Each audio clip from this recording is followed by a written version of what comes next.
तो लढला व्यवस्थेच्या विरोधात आणि तो जिंकला. पण ही तर सुरुवात आहे. कारण ही चळवळ समाजातील व्यवस्थेमधील, शासनामधील, प्रशासनामधील अपप्रवृत्तीच्या विरोधात लढण्यासाठी आहे. फक्त शिक्षण मंत्र्याचा राजीनामा घेऊन ते प्रश्न सुटणार नाहीयेत. ही लढाई समाज परिवर्तनाची आहे. यापूर्वीही अशा अनेक लोक चळवळी झालेल्या आहेत. महात्मा गांधींपासून जयप्रकाश नारायणांपर्यंत आणि महात्मा फुलेंपासून मेधा पाटकरांपर्यंत अनेकांनी आपलं आयुष्य अशा सामाजिक प्रश्नांसाठी खर्ची घातलाय. त्यामुळे समाज माध्यमांवर पोस्ट होत सुरू झालेली ही चळवळ पुढे न्यावी लागेल. नमस्कार, मी नीता देव. आपण पाहत आहात Barshi today YouTube channel. Abhijit Dipke मूळचा मराठवाड्यातला. दिल्लीत 6 जूनला जंतर मंतरवर हे आंदोलन सुरू झालं. देशभरातून अनेक युवक या आंदोलनात सहभागी झाले. केंद्रीय शिक्षण मंत्र्याच्या राजीनाम्याच्या प्रमुख मागणीसाठी हे आंदोलन सुरू झालं. देशभरातील 22 लाख विद्यार्थ्यांच्या हितासाठी हे आंदोलन होतं. कारण नीट परीक्षेत होणारी सततची पेपरफुटीची प्रकरणं विद्यार्थ्यांच्या मनात घर करून बसली होती. वर्षभर रात्रीचा दिवस करून अभ्यास करायचा. सामान्य घरातल्या मुलांनी डॉक्टर होण्याचं स्वप्न पाहायचं आणि धनदांडग्यांनी पेपर फोडायचे, ते उच्चभ्रू लोकांना विकायचे. महाराष्ट्रातल्या मोठे गावकर या खाजगी शिक्षण क्लासेस चालकापासून देशातल्या अनेक राज्यात पेपर फोडणारे एजंट उघडकीस आले.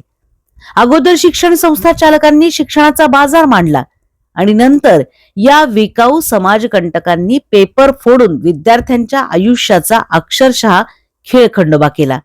सामान्य विद्यार्थ्यांच्या स्वप्नांची धूळधाड उडवणाऱ्या व समाजद्रोही धनलोभ्यांच्या विरोधात दंड थोपटून बंड उभारण्याचा निर्णय उच्च शिक्षित अभिजितने घेतला. त्यातच सामान्य जनतेला झुरळ म्हणून संबोधणाऱ्यांच्या विरोधात त्याच्या मनात चीड निर्माण झाली होती आणि त्यातूनच साकारली कॉकरोच जनता पार्टी. मग CJP विरुद्ध BJP अशी लढाई सुरू झाली. सोनम वांगचुक यांनी विद्यार्थ्यांच्या भवितव्यासाठी या आंदोलनात उडी घेतली. उपोषण सुरू केलं. ते 19 दिवस चाललं. त्यानंतर सरकारी दवाखान्यात त्यांना दाखल केलं गेलं. पण हा 2.25 महिन्यांचा कालखंड अभिजितची सत्व परीक्षा पाहणारा होता.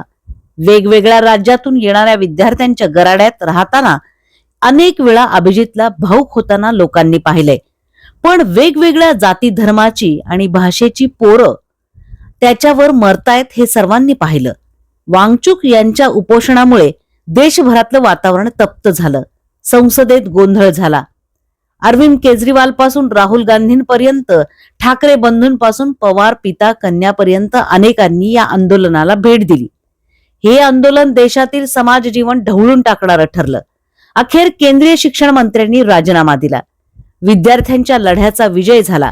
केंद्र शासनाने पेपर फुटीची प्रकरणं फास्ट ट्रॅकने न्यायालयात चालवण्यापासून ते कडक शिक्षेपर्यंत विविध निर्णय घेतले. ज्या वेळेला विद्यार्थी आणि युवक रस्त्यावर येतात तेव्हा क्रांती घडते. या देशाला भगतसिंग, राजगुरू, सुखदेव पासून स्वामी विवेकानंदांपर्यंत अनेक ध्येयवादी युवकांच्या त्यागाचा आणि संघर्षाचा इतिहास आहे. आपल्या प्राणांची बाजी लावून देशासाठी फासावर जायलाही इथला भारतीय युवक मागे पुढे पाहत नाही, हे या देशाला माहितीये. त्यामुळे अभिजित दिपकेने सुरू केलेलं हे आंदोलन देशातल्या घराघरात पोहोचलं. अभिजितला साथ देण्यासाठी दिल्लीत आलेल्या अनेक कोवळ्या मुलामुलींनी खाल्लेल्या लाठ्या काठ्या हा देश विसरणार नाहीये. रक्तबंबाळ झालेल्या पोरांनी असं शासनाला नमवलं. पण ही सुरुवात आहे. अभिजितला पुढेही अनेक अग्निदिव्यातून बाहेर पडावं लागेल. इथं अनेक प्रश्न आहेत. युवकांना वाम मार्गाला लावणारे राष्ट्रद्रोही रस्त्यावर आहेत. युवकांच्या शिक्षणापासून नोकऱ्यांपर्यंत आणि व्यसनाधीनतेपासून महागाईपर्यंत अनेक प्रश्न समोर आवासून उभे आहेत.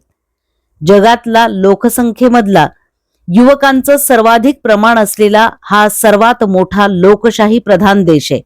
त्यामुळे या देशातल्या युवकांना एकत्र करून व्यवस्था परिवर्तनाचा हा दीर्घ लढा शांतपणे लढावा लागेल. अभिजित पुढे काय करतो याची उत्सुकता आहे. झुरळ कोणत्याही तापमानात, कोणत्याही जागेत, कोणत्याही अडचणीत आणि सर्व प्रकारच्या नैसर्गिक आणि मानवी प्रकोपात तग धरून राहतात. पण या देशातल्या जनतेची व्यवस्था झुरळासारखी होऊ नये, सामान्य माणसाचा कणा ताठ राहायला हवा. अभिजितने सामान्य माणसाचा आवाज बुलंद करण्याचं काम केलंय. त्याला प्रवाहाच्या विरोधात पोहायचे, त्याने प्रवाह पतित होऊ नये एवढीच अपेक्षा आहे. एल्गार केलाय व्यवस्थेच्या विरोधात, हात उगारलाय व्यवस्थेच्या विरोधात, काढण्याची हिम्मत केलीये. त्याचा हा आवाज कायम राहण्यासाठी आपणही त्याला बळ देऊया. त्याच्या हातातला झेंडा फडकवत ठेवूया. क्रांतीची मशाल त्याच्या हातात देऊया.